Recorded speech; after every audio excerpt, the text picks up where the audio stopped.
Christmas morning is supposed to be quiet. Soft hymns on the radio, the smell of rice warming on the stove, a pause in the chaos of the world. But at exactly 6:17 a.m., my phone rang, and everything I believed about justice, power, and mercy began to unravel. My name is Daniel Cole. Until that morning, I was invisible, the kind of man people look through, not at. 34 years old, night shift security guard at a private estate owned by one of the most powerful men in the state.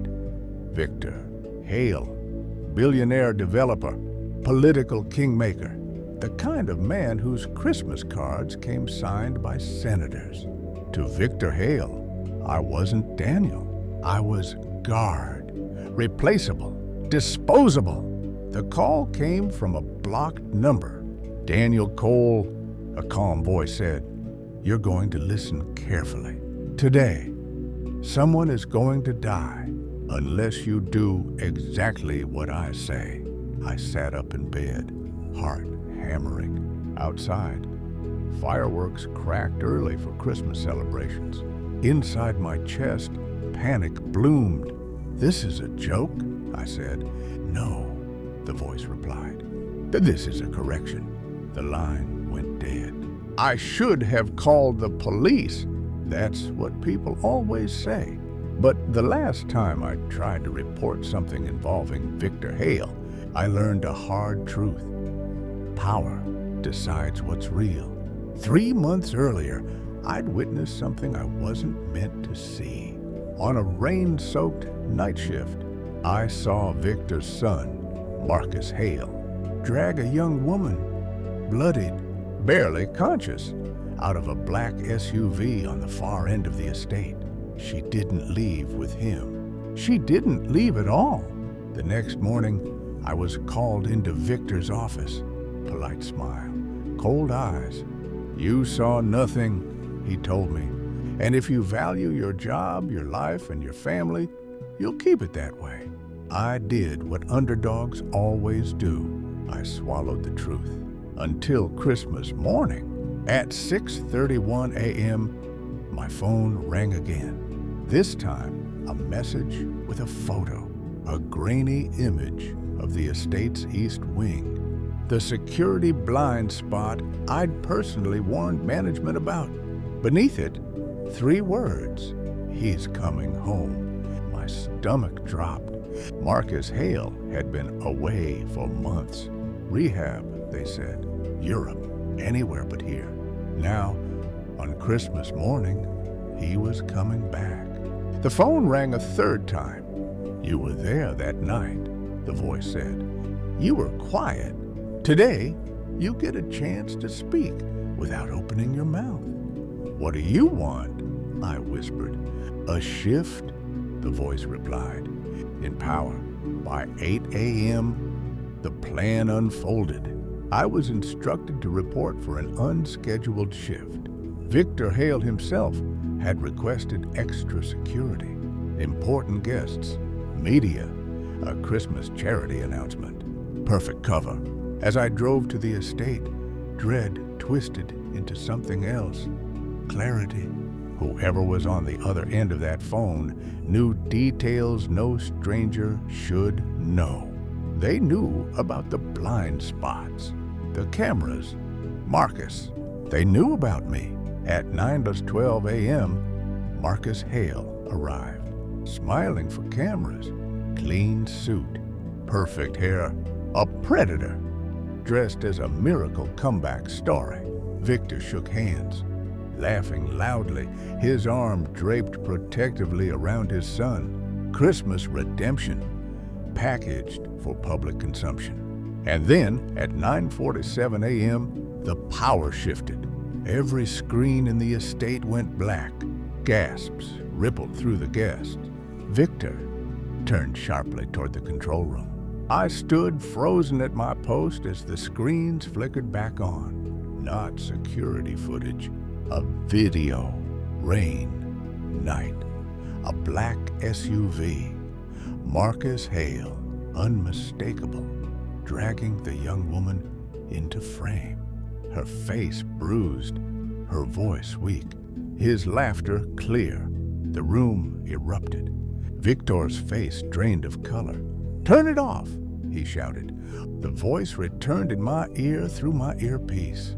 One I didn't know had been activated. "Don't move, Daniel. Just watch."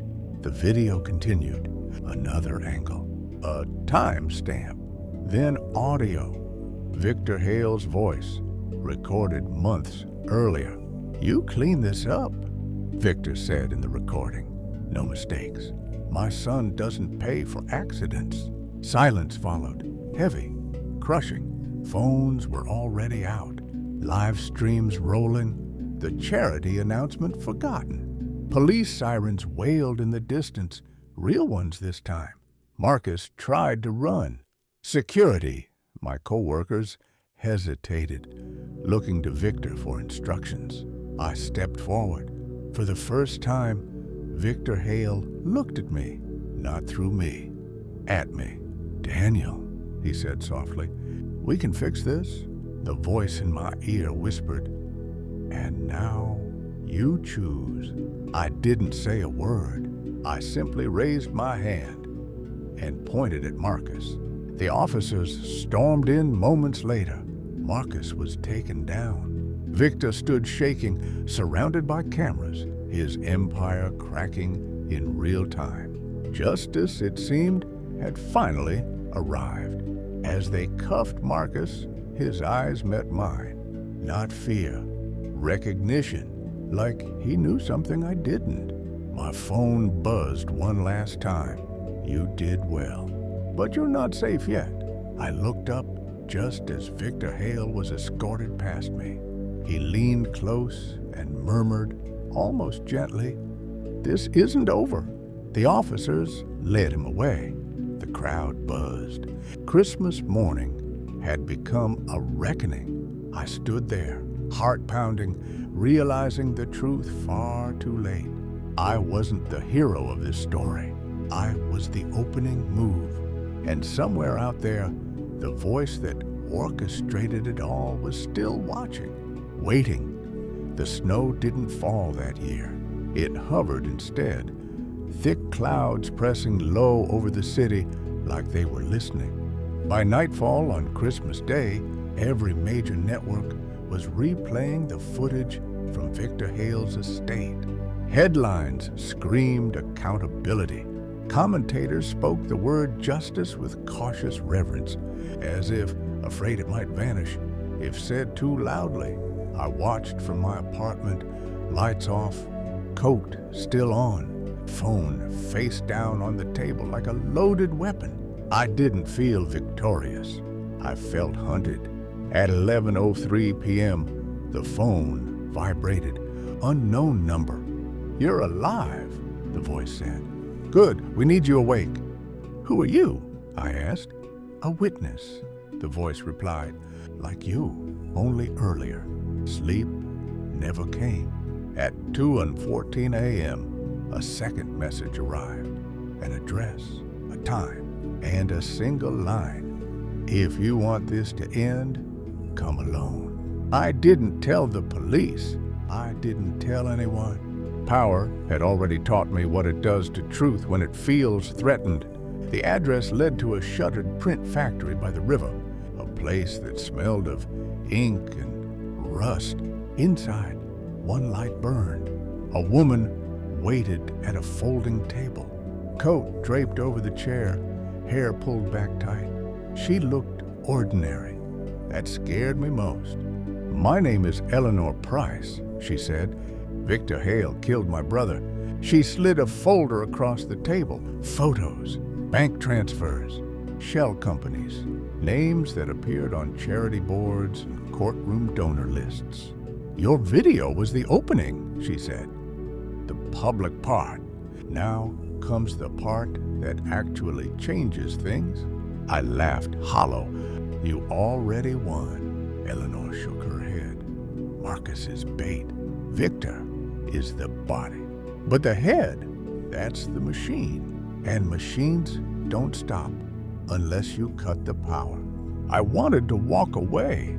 Then she showed me the last page, a schedule, court dates, judges assigned, donations made 3 weeks earlier.